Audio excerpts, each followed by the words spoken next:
Accessibility settings.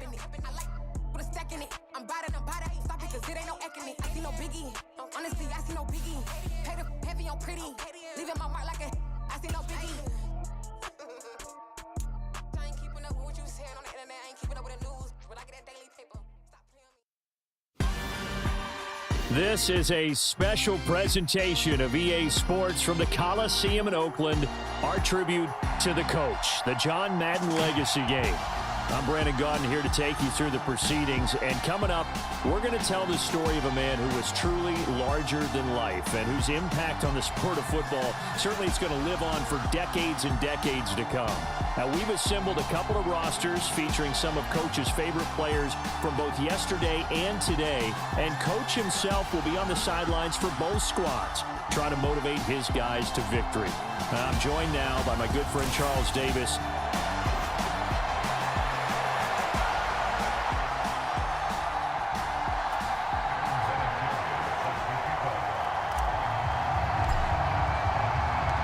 One time for old times. What do you say we play some football as we are underway from Oakland in the John Madden Legacy Game. And he takes this near the 25. Just a little pass there. Call it the 26. So it's the NFC stars who will get the ball first. And Charles, as we alluded to, we've got a different era of coach on each sideline. So the man coaching this NFC squad, we'll call him Young John Madden. This is a coach who was trying to establish a foothold in the NFL and on the cusp of doing it very successfully.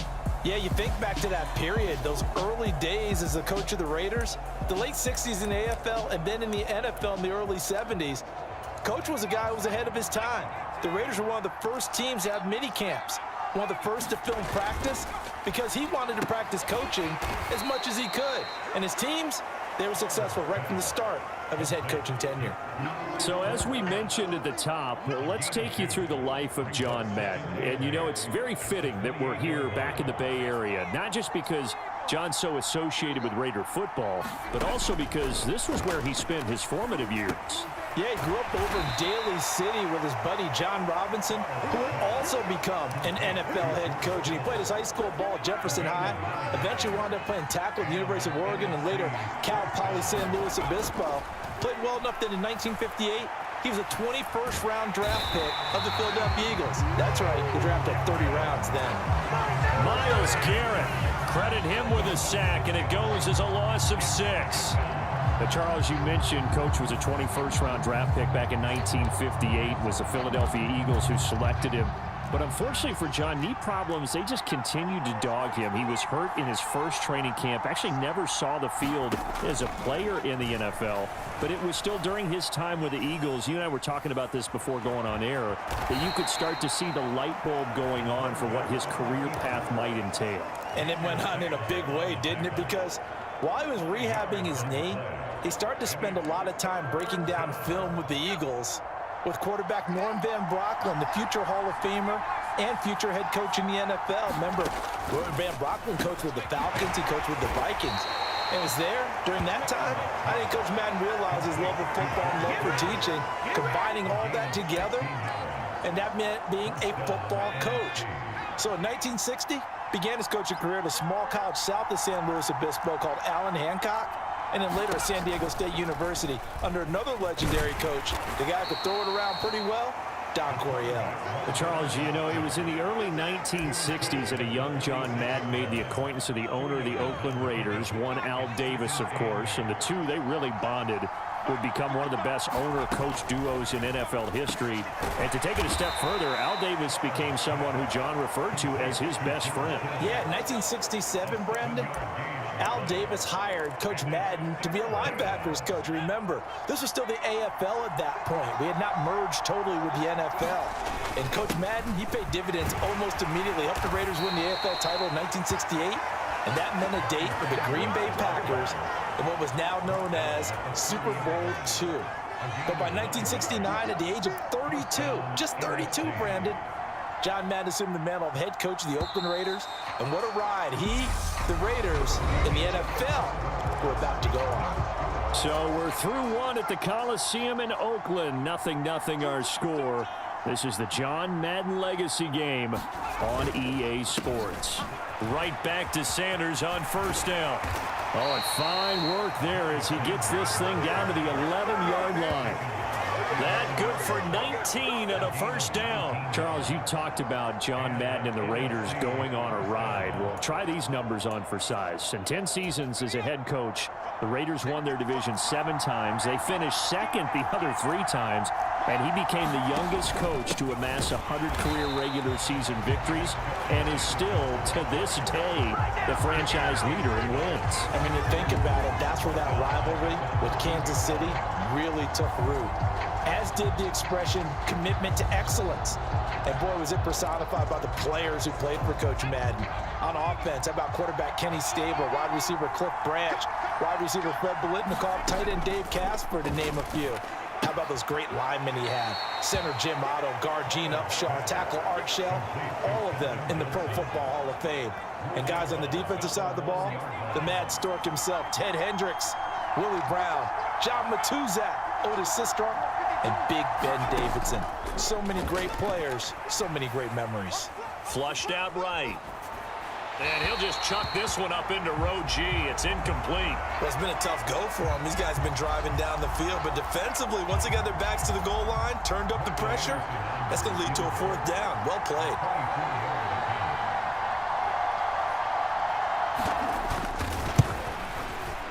Anderson's kick is good, and the NFC out to an early 3-0 lead.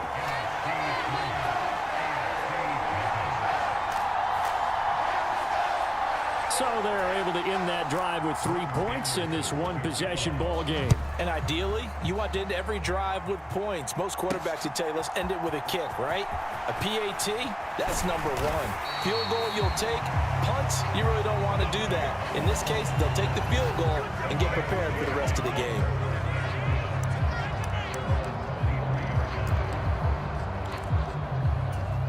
So, Charles, as mentioned, we've got another Coach Madden over here on the AFC sideline. Of course, his Raiders, members of the AFC West. So this is a conference he battled in for his entire career.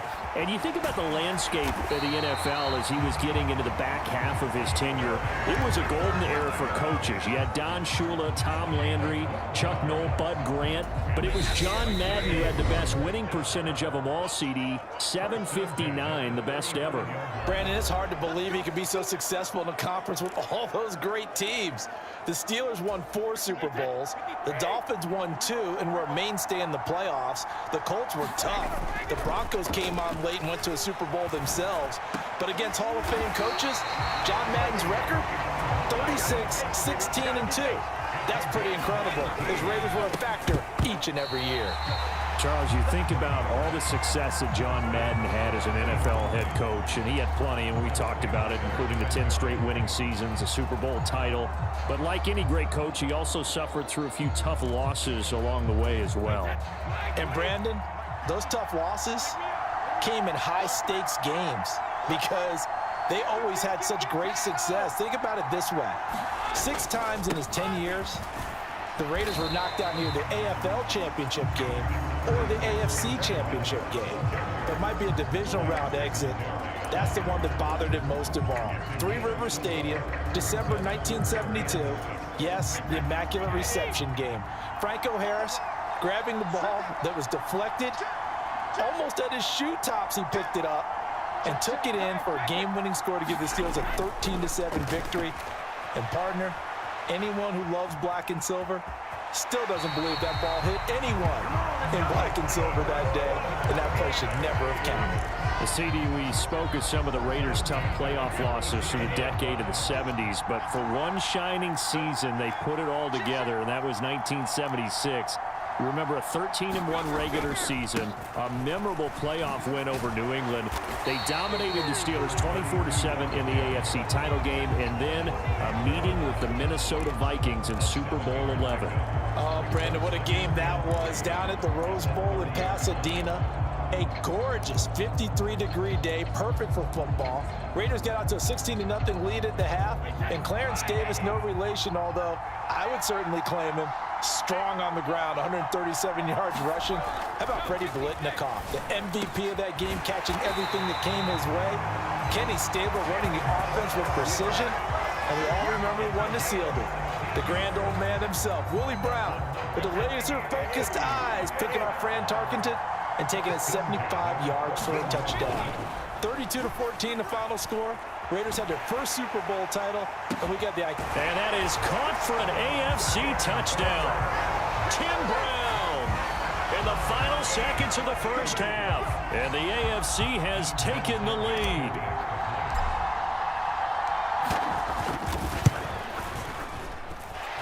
Vinatieri connecting on the extra point, and that makes it a 7-3 lead. So that drive in total 8 plays, and it ends with an AFC touchdown.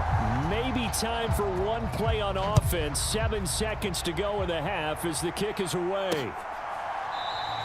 And not wanting to risk anything here late in the half, he'll just take a knee, and they'll bring the football out to the 25.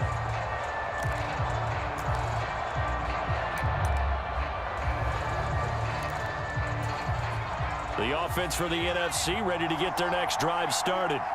And with 7 seconds remaining, not much time to really do anything. And they'll indeed start on the ground to run that clock. Always got some breathing room. And he's in for the touchdown on the final play of the first half.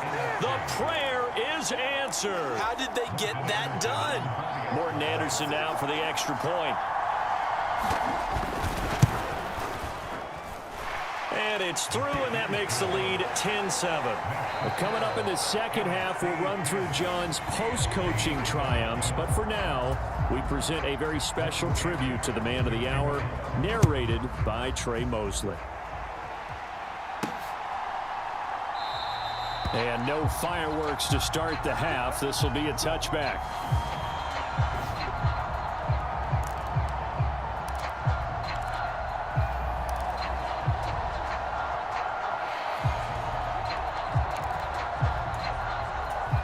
The AFC offense set to take their next drive. Charles, it'll be interesting to see what adjustments this offense made in the locker room. Haven't really been able to get anything going offensively, virtually nothing in the ground attack either. So certainly something has to change here in quarter 3. And I'm pretty sure their friends from the defensive side of the ball told them exactly that, because those guys, the stop troops, they've been playing pretty well. They've kept them around in this game. Now they got some time. The running game struggled in the first half. Opposition knows how to focus on defending the pass here. They've got to re-energize that ground game and maybe open things up for a comeback here in this half.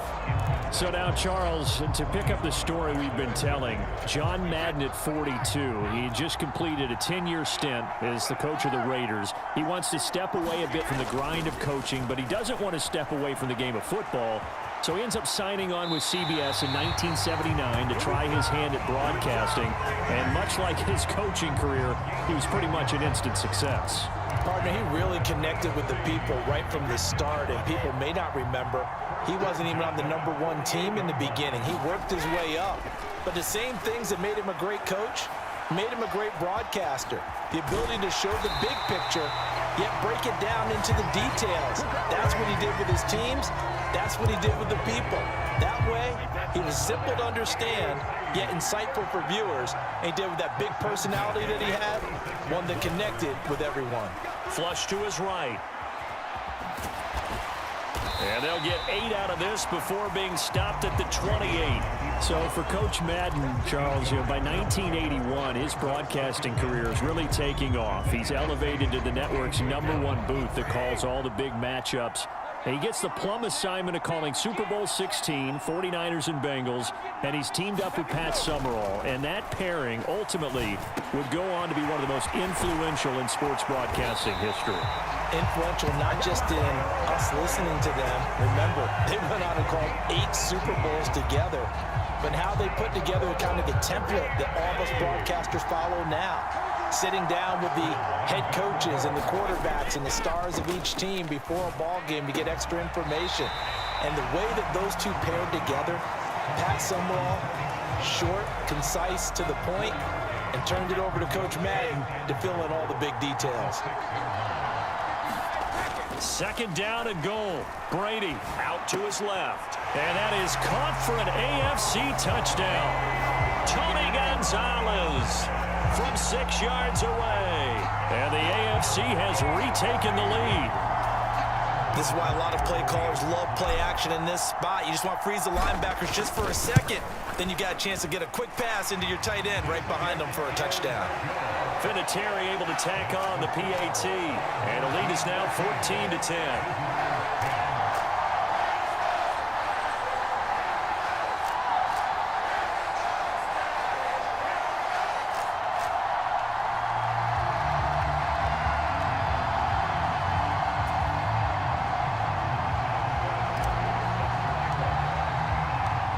Vinatieri now to kick it away after the touchdown. Here comes Devin Hester bringing it out. And he'll be tackled just shy of the 25. Ready to begin their next drive here, the NFC offense. And they'll be working from behind now following the touchdown a moment ago on the opening drive of the half. I think the guys right now, as they go out on offense, they're zeroing in on one big key. They don't have to do anything differently just because they're down on the scoreboard now. The intent, still the same in what they plan to do on offense. As you mentioned, CD, talking about John Madden, the broadcaster, he called 8 Super Bowls with Pat Summerall, 3 more with Al Michaels later in his career. He spent nearly 3 decades in the booth all told. And not only was he beloved for his mannerisms, we know that, but he was an innovator as well. Yeah, Brandon, you're talking about things like the telestrator, which totally became identified with him. And now it's a staple for all analysts to have in the booth. And then you think about things like turducken on Thanksgiving, when he used words like boom and pow. He helped create the old Madden team. He was a very popular commercial pitch man. And even the Madden Cruiser was unique, and you had to be someone to get a ride on it, too.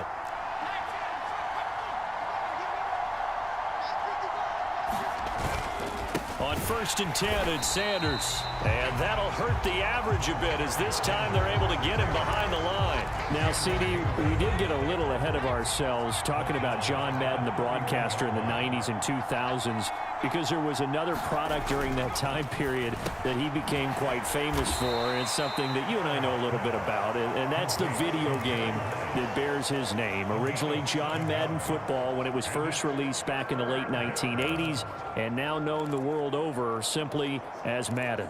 And Coach saw this originally as a way to teach the game of football. The early designs were for a 7-on-7 game, but he said no chance. He would not sign off on it. He wanted to be as realistic as possible. He told them, call me when it's 11-on-11, and he got his wish. Yeah, after that debut, Madden, the video game, continued to pick up steam through the 90s in a big way. And John himself, many will remember, was a commentator for the series for many years. And now here we are in the 2020s, and this game has sold somewhere in the neighborhood of 150 million copies. After the incomplete pass, here now is 2nd and 10.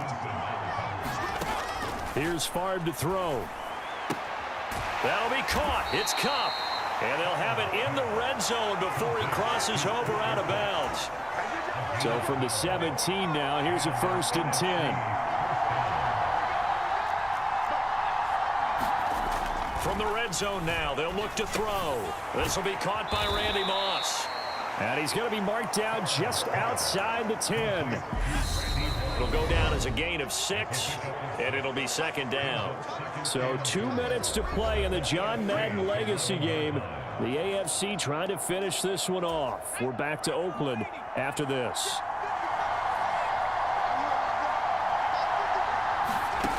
On 2nd down, Favre.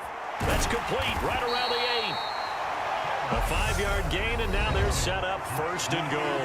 And whistles, and we're going to have another stoppage of play as they call the timeout on defense with 1:53 left. It's a game of matchups, and that's why you take your receivers and move them around a bunch, especially your best guys. And when they work out of the slot, you often hear the coaches talk about how great it is because it gives you a two-way go. You can break out or you can break in. That makes it hard to defend. They'll run with Sanders, and a minuscule gain of maybe a yard from the 6 to the 5. And the ball smack dab on the 5-yard line. Here's 2nd and goal. And the timing a bit off that time as that one falls to the ground. So he's unable to complete it there, and just not the game that you would expect from him. He's been off the mark really start to finish. Yeah, it makes you wonder what exactly is going on. Is he a little bit dinged up here, or is he just... And that's going to be caught. Touchdown NFC. Randy Moss, a 5-yard touchdown. And the NFC has once again taken the lead. Important extra point up and through. So it's now a 3-point game here in the closing stages as a field goal now can only tie it. Following the touchdown, here's Anderson to kick it away. This one fielded at the 5. And he'll be stopped up at the 25.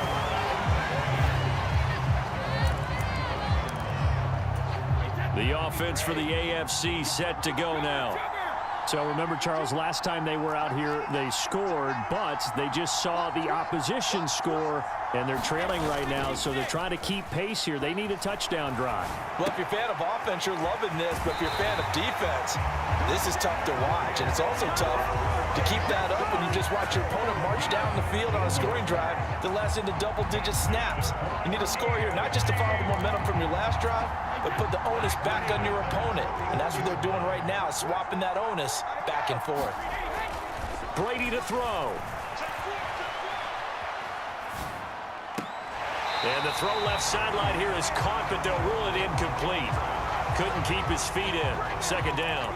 So, CD, you look at the accumulation of John Madden's achievements in the world of football, the coaching success, a Super Bowl title, the incredible career as a broadcaster with 12 Emmy Awards, Madden the video game. It was very fitting back in 2006 that John Madden got the call to be enshrined into the Pro Football Hall of Fame. A more deserving person you will not find. He gave an incredible speech on that day, Brandon. So many of his former Raider players were in attendance. He talked about how he envisioned that when the last person turns off the lights in the hall every night, that the Bucs talk football amongst themselves. And what a discussion that might be. Yeah, he finished his speech by saying, "Today feels like the second time in my life that I'm being carried off on the shoulders of others. Yet instead of off the field, it's into the Hall of Fame. This has been the sweetest ride of them all."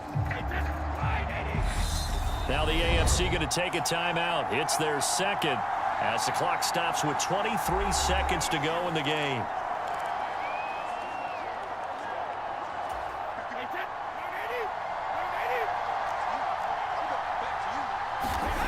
Now Brady.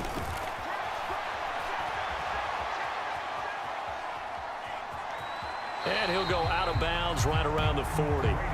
He'll get 5 out of the scramble. It's second down. His running ability has been an extra dimension of their game plan thus far. For once, though, he doesn't create any magic against the front that's prepared for him to try and take off. Eluding the pressure right. That would complete down the field to Gonzalez. And he's going to be out down inside the 20 at the 15. A first down there on a pickup of 25. To throw is Brady. Got his man complete over the middle. That's Gonzalez. And with 4 seconds remaining, they will call the timeout. So just enough of a cushion there to bring on the field goal unit and try to send this one to the extra session.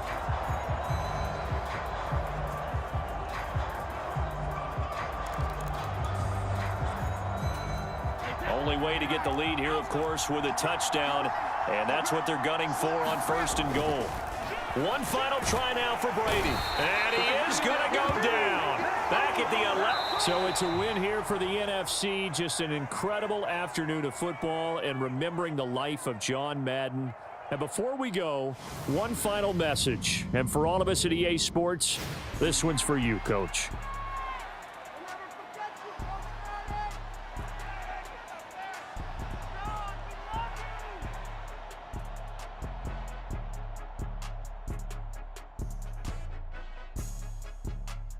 I just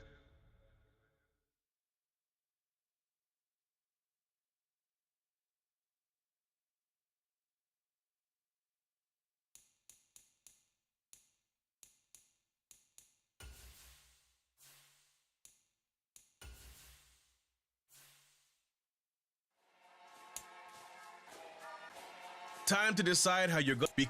Head on over to the main menu. Head on over to the main menu and see the full array.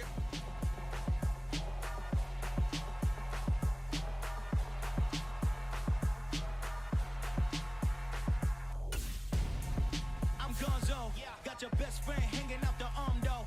Got game like I'm dropping me a console. No, I don't swim, but I give a nah flex. While you there looking depressed, feel the get up in your chest while I soak up my success, getting tokens for your stress. I'll be making all the checks anytime you see me step on a stage, acting real suck like my skin coming beige. Gonna step out and with him, girl, you fake. Try to get it out, but you handsome. You ain't dance on. Tell your boyfriend go and put your pants on. Down, the best friend. She went and did the same thing. I'm really mad, but she won't know. Everything has gotta be cool when we living so cold. Feel it in your bones. You ain't gonna feel it till I'm gone. Caught up in your feelings, now you froze. And everything around you getting cold. The chill is in my bones. Caught up in my feelings, now I'm froze. I don't really feel it till you gone. And everything around me getting. I'm Gonzo, headed where the homie live, cause it's on though. I was chasing 3 women like I'm Mojo Jojo, so my girl got mad and she my bro. Monica, you're wrong though, that's against our bro code. Headed to his home though, no we living solo. Vertebrae, I just broke into his place. It's chin in his face, then I say it's evidence you entertain my loyalty to infiltrate the only woman that I claim to risk your life to get some strange. All my anger is a pain, you didn't know that I'm a saint. I will blow your up, then I again. Cold. Feel it in your bones. You ain't gonna feel it till I'm gone. Caught up in your feelings, now you froze. And everything around you getting cold. The chill is in my bones. Caught up in my feelings, now I'm froze. I don't really feel it till you gone. And everything around me getting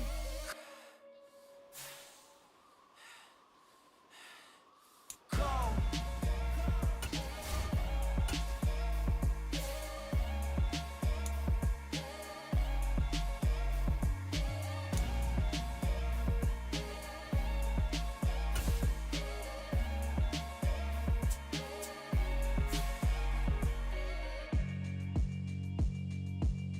Yeah, alright, my flow sinister. This ain't rap music, this straight literature. Small-minded, all your ideas miniature. They tend to hate on you when they can't get rid of you. I ain't going nowhere, 20-year career minimum. Call Hit Boy for beats, ask for 10 of them. I don't follow trends, I swing the pendulum. If the bag good, I'm gon' give her some. Let's reflect times, I try to collect minds from complex rhymes. And by the way, shout out Tech 9.